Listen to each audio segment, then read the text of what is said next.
That's just amazing. Hey everybody, Ropeadope TV, right here in East Philadelphia. Lewis here, Fabian, Brown, good to see you again. Nice to be seen. We're back. We always seem to be able to find a ridiculous intro in the Ropeadope catalog.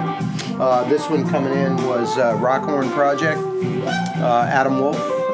He is down in Southern California. So cool. I don't have all the details, but really looking forward to hearing how many pieces, what was the composition, what's the vision. I mean, we know a little bit. It's basically rock compositions, French horn in the front, but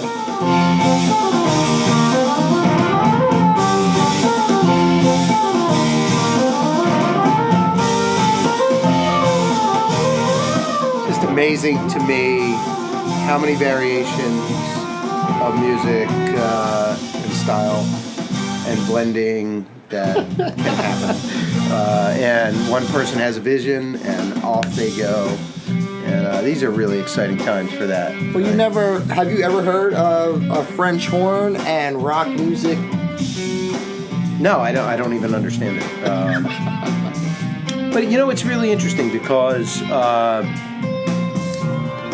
one of my sons recently has been very much involved in metal. Okay. Apparently, I'm going to say metal, but there are all kinds of franchises of metal.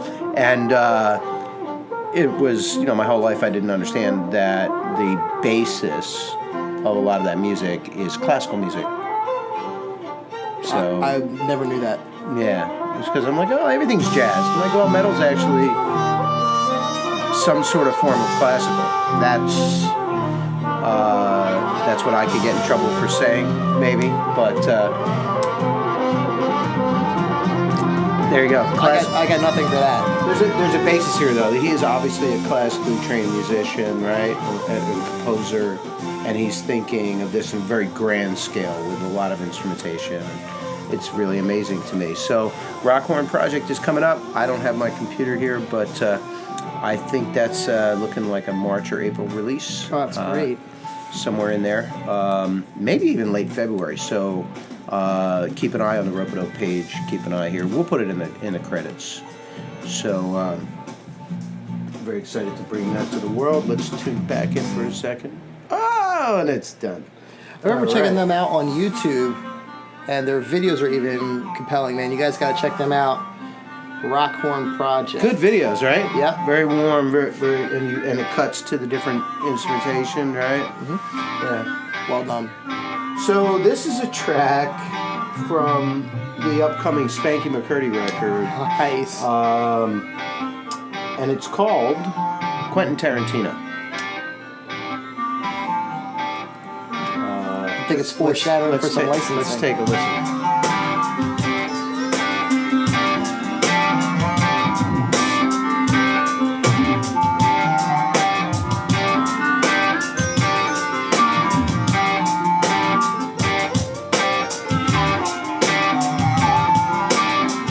I'm hearing more and more artists. And I don't think it's just the people that have approached us. I just think in general, more and more jazz musicians, and maybe musicians in other genres as well, are digging into electronic sounds, but not the this is what the future sounds like electronic sounds, but like with a little bit more of command. They're not trying to make it sound futuristic. They're just using them. They're like, oh, this is here. Like you would pick up a guitar, you'd pick up this. So And it sounds like what Spanky was doing rhythmically. Rhythmically, he was some complex stuff going on right there. Some odd meters on top of one another. Not to get too musical or anything like well, that. that would make sense, right? That's what he hears. That's what he plays. This is a short track, but Spanky McCurdy record's coming out. Valentine's Day is going to be a single out, all about love. Nice. And then shortly after that, the record's going to come out.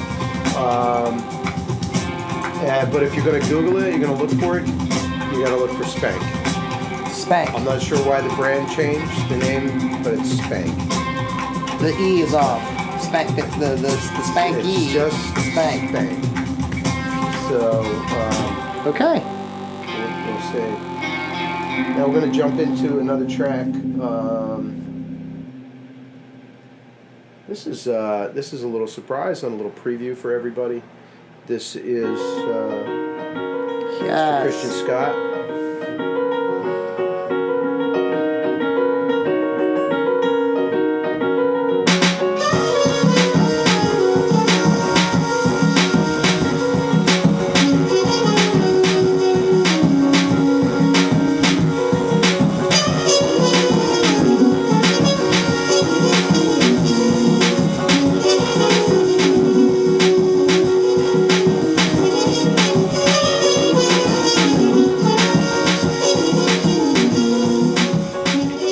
When you first hear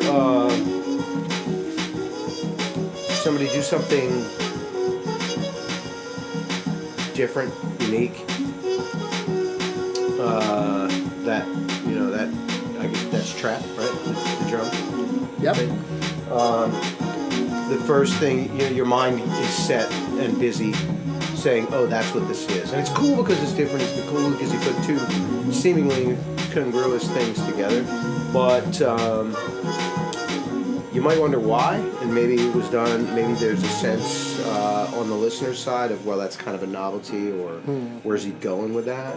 And then when the next record hits as this, you realize how vast and open the possibilities are with that, because that's just like,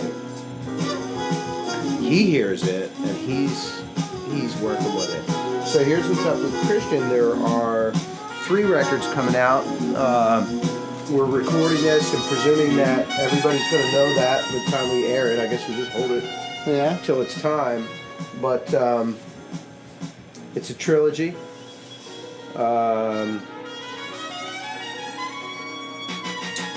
The album names will hopefully be listed.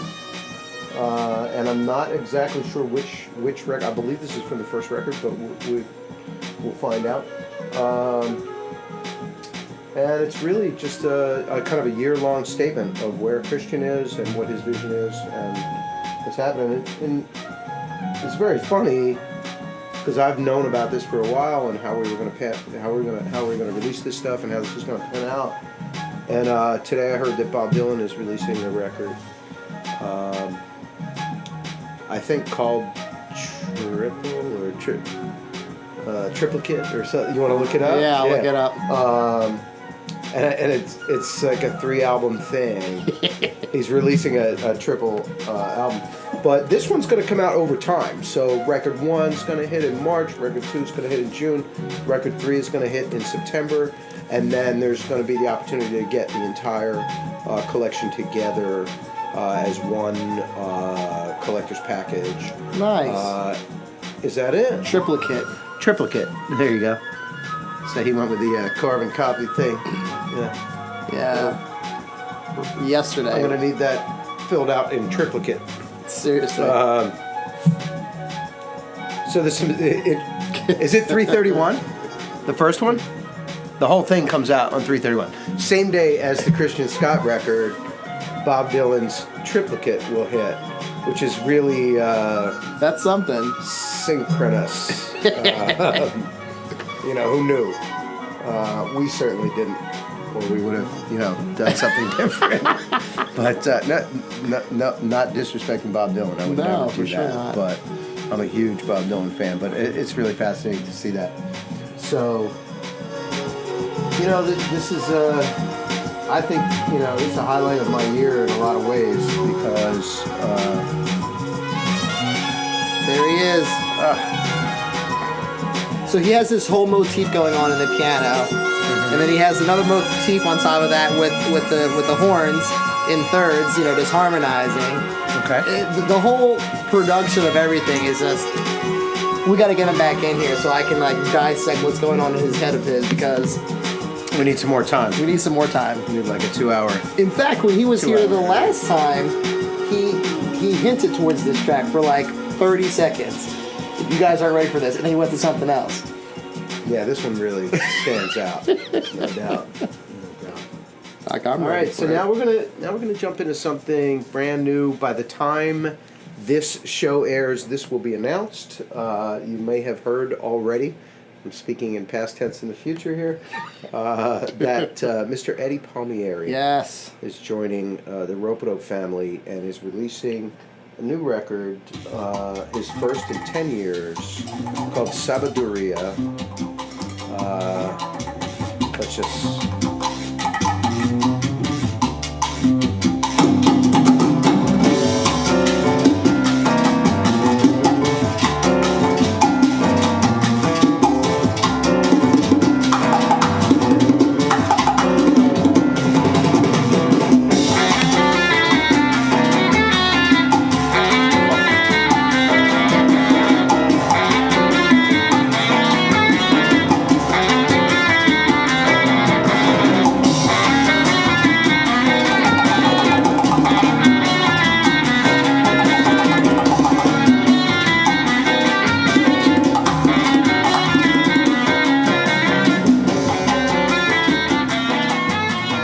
titled Coast to Coast, and this album, Sabiduria, goes a lot of places, and you know, there's always that, you know, in the write-up for any musician, there's genre bending, genre crossing. I think Mr. Palmieri puts all of that to rest. Because, you know, once something is normal, and it seems to be perfectly natural and normal for Eddie Palmieri to play, to incorporate all kinds of sound into one song or an entire album. That once it's normal, then then the terms become obsolete. So. Or a new term pops up. Yeah, you know, it's kind of like when you hear a song that sounds old, and you're like, oh, that sounds like so-and-so.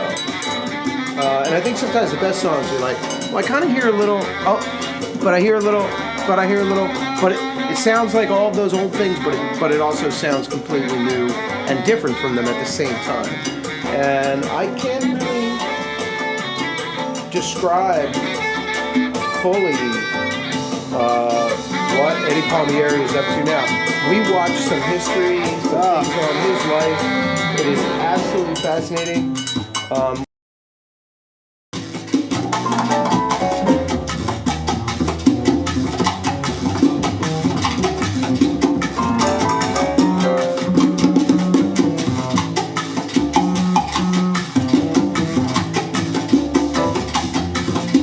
Gets me is the post-production on what instruments are up front, which instruments are tucked back, and how they're all talking to one another, but in the mix.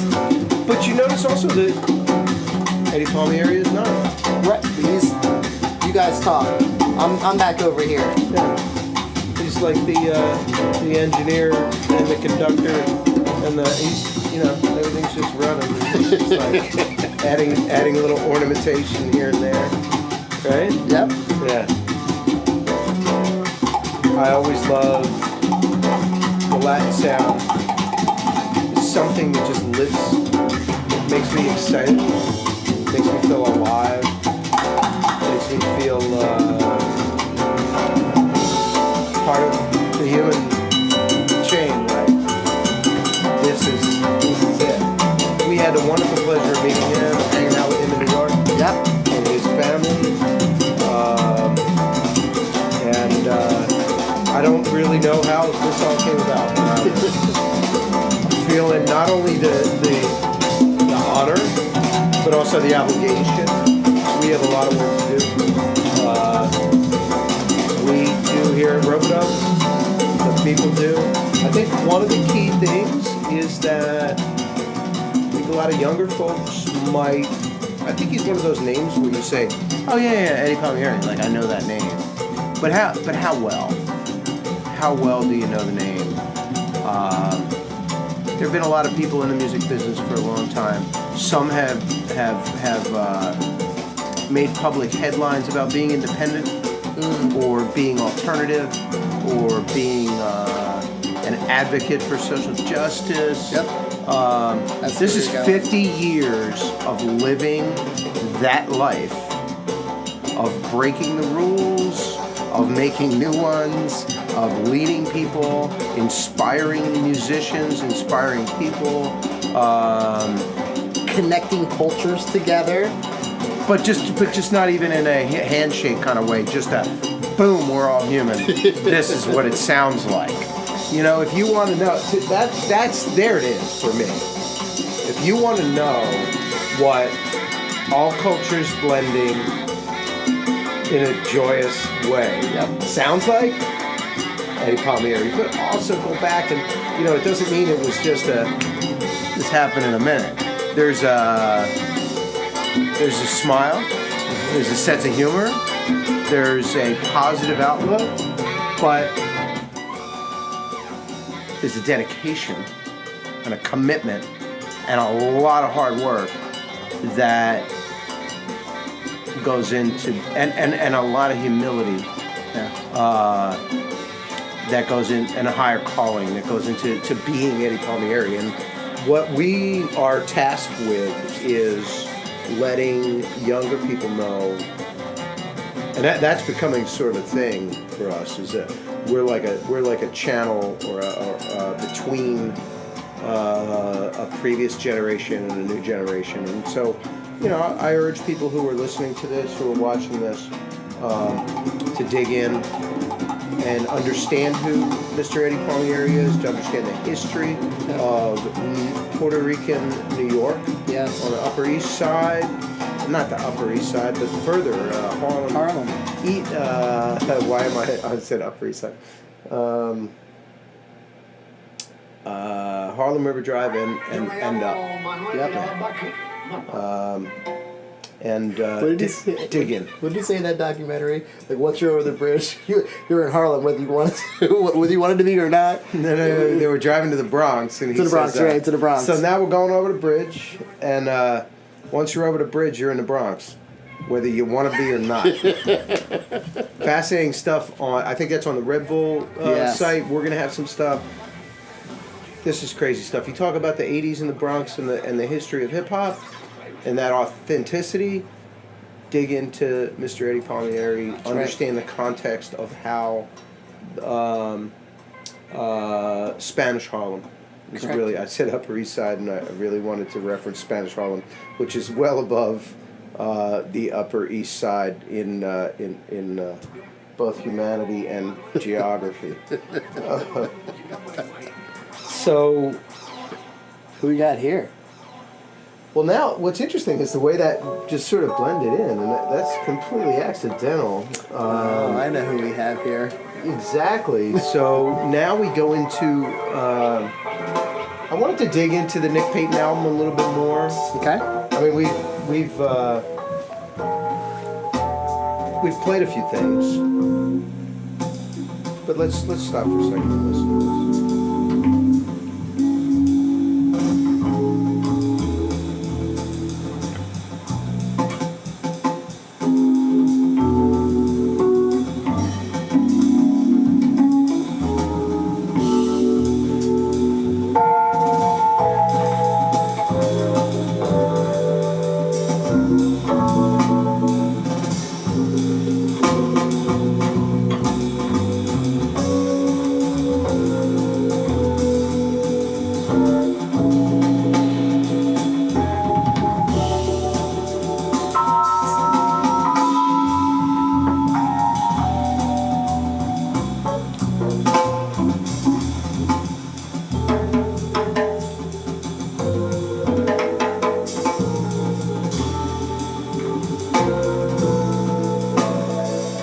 Fascinating to me.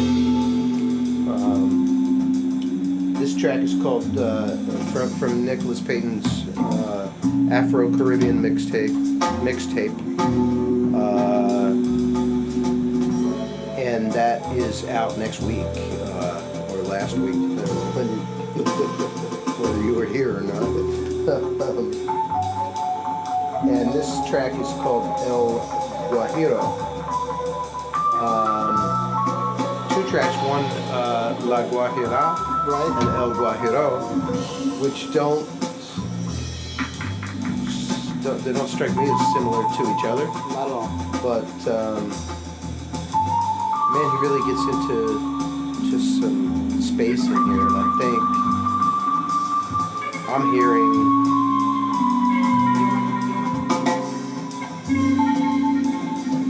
And I just love that. What is that? Electric keys. Yeah, It's like a rose. and almost deliberately like science fiction, right? Kind of like we're in this Odd meter. strange capsule. It's not like 4 on the floor. You know, it gives it tons of space for people to fill in and out. But he came in with some Spanish language, which I don't understand what was said, but We're right on time. The East Philly local rolling through here. That's such a beautiful sight every time. This also feels to me like just a blend, both the Latin and Caribbean rhythms, but I feel a sense of Africa in that mix. Rhythmically. Yeah, is that what it is? It's that rhythm, right? You know, I that record that we did or that we put out from Trinidad, Akinola Seno. Yes. Had, you know, the African influence.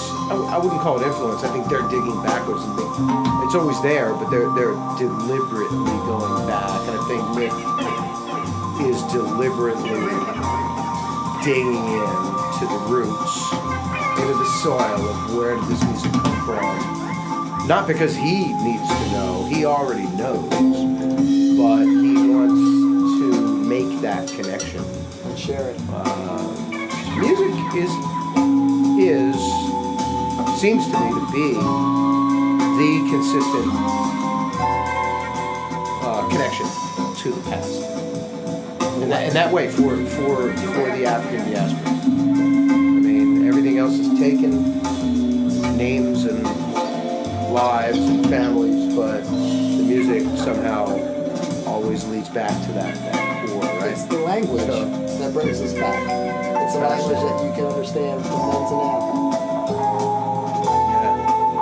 Yeah. And then the melody comes in with the horn. Well, you've mentioned this a couple times before. He just waits. Oh, man.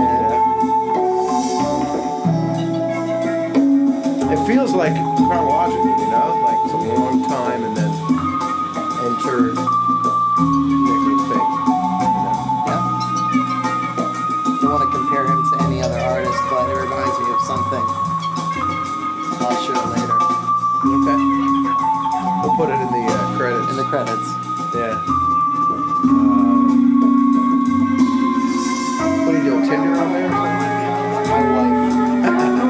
Don't ever say that. I just said that. No, it's my wife. Is that Tinder or something? No. Do we have to start the show over now? She doesn't go this far into the show. I think we'll be okay. Unless we put it in the notes.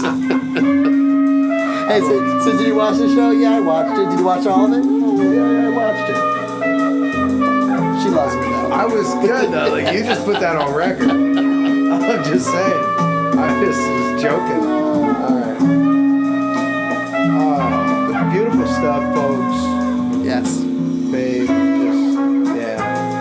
How much time? I think we're rolling out here. Yeah, we're there. I just want to encourage everybody to take a little more time to listen to music. These are challenging times.